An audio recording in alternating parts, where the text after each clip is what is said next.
Remembrance Sunday and Armistice Day are moments for us to stop and remember. For some of us, we stop and remember family members who volunteered or were forced to go to war. For some of us, we stop and think of the sacrifice people made to fight injustices, genocides, and other evils from taking place. For some of us, we take time to reflect on how truly awful humanity can be to one another, and the First and Second World Wars are fine examples of that. For others, it's a time to grieve that humanity has ever had to go to war with one another, and an opportunity to pray for peace. I'm sure there are many other reasons why people remember at this time of year. I might have just told you something you already know, but I think it is helpful for us to appreciate how vast people's actions of remembrance can be. It is good that we can take time to stop and remember all who have died as a result of war. Those who were civilian, those who were purely there by force, and those who were willingly wanted to serve in this way. All who have died as a result of war, regardless of their age, race, gender, or even their nationality. I am pleased that we can take the moments we do to honour and remember them.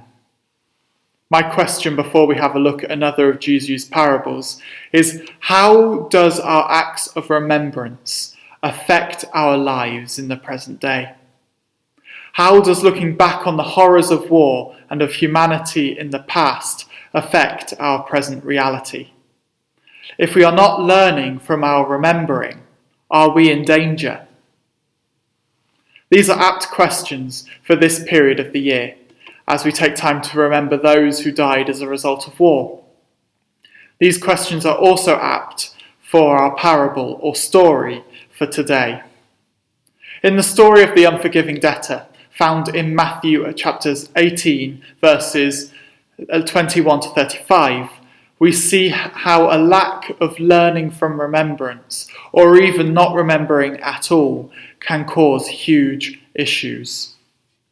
This story is told by Jesus as a result of Peter asking Jesus about forgiveness and how we should forgive others. To illustrate his point, Jesus tells a story of a king and a man in debt to him, and then this man's actions after the encounter with the king. Let's take a look at this encounter. The king is wanting to settle his accounts and summons a man to come and settle his debt. The man, in this case, owes a lot of money. The New Living Translation translates this amount as millions of dollars to help us understand how large a debt this would have been. In other versions of the Bible, this is translated as 10,000 talents. This is a huge debt. A few weeks ago, we looked at the parable of the talents, where we saw how much a talent was worth. Around 20 years' wages, roughly. Now, imagine 10,000 times by 20 is roughly 200,000 years. So that's 200,000 years of wages. To put this into context, the revenue of the region of Galilee at this time would have been around 300 talents. This is a very large debt, and is something that the man wouldn't have been able to pay off at all. Yet, he begged the king for more time to pay off every drop of this debt. Now, I'm not sure about you, but I don't think I could work for 200,000 years to pay off the debt. This wasn't a literal figure, but is a symbol for something that could never have been paid back. This story was originally written in ancient Greek. The number 10,000 was the highest numerical value of the language, and a talent was the largest amount of money. It is a symbol of something that was so large that there was no point in putting a figure on the debt. Now, with this in mind, we see the man begging the king for more time, and the king has pity and compassion on the man. The king doesn't just give more time, but completely removes the debt altogether. This is a complete act of grace and mercy, and was unexpected and also undeserved, especially as we come to look at the man's immediate response to this. You would think that a man who's just been forgiven and relieved of an unpayable debt would have been affected by it. However, this is not the case at all. The man calls someone who is in his debt to settle the account of that debt. This second debt, owed by the second man, was of a few $1,000s, or 100 denarii. 100 denarii would have been equivalent to 100 days' wages.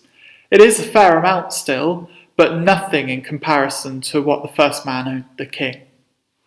You would think that just after having a huge unpayable debt cleared, the first man would do similar. However, in reality, the first man demands instant payment, wouldn't take no for an answer, physically assaults and imprisons the second man. The first man clearly didn't learn from his immediate past and ended up acting like a bit of an idiot, really. He was just forgiven, and he became unforgiving.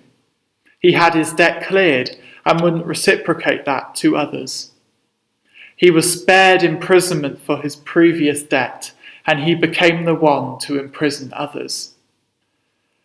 This man's past had no influence on his present actions. This is what offends the king when he finds out about this. The king asks the question of why the past hasn't affected the future. Shouldn't you have mercy on your fellow servant, just as I had mercy on you? He asks in verse 33. This decision by the man to not learn from the past landed him in prison, where he was tortured until the unpayable debt was fully paid. As the man didn't learn his lesson, he ended up in a worse situation than he would have found himself in before the king pardoned his debt. You might be thinking now why we are looking at this story on Remembrance Sunday. And on the surface, there isn't much connection between the two. Remembrance Sunday remembers those who died as a result of war, and this story speaks of forgiveness. However, if we are to be a learning people, our remembrance of the past needs to affect our present living.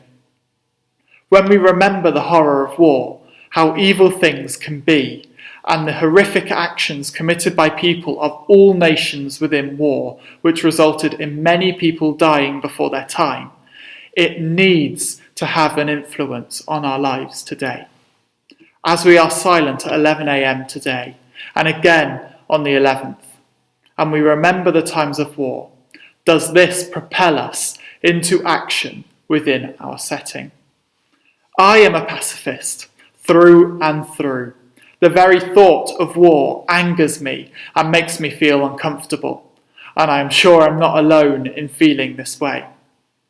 These feelings arise as I read the Bible and read of the wars that occurred there, as well as I come to remember those who died in the wars of recent history at this time of year.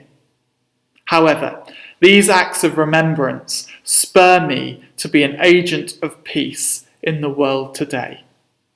My acts of remembrance have an effect on how I am and try to be day to day. Is this similar to you when you remember on these days? Similarly, the first man within the story had the opportunity to change his actions because he had experienced such mercy and forgiveness. Yet he did not act on it. As a result, he ended up in a worse position than before. He had been shown mercy in a way that was unimaginable. And yet he didn't let that affect his way of life. As we remember the sacrifice of those who came before us and fought and died in wars, let's have the want for peace to affect our day-to-day living.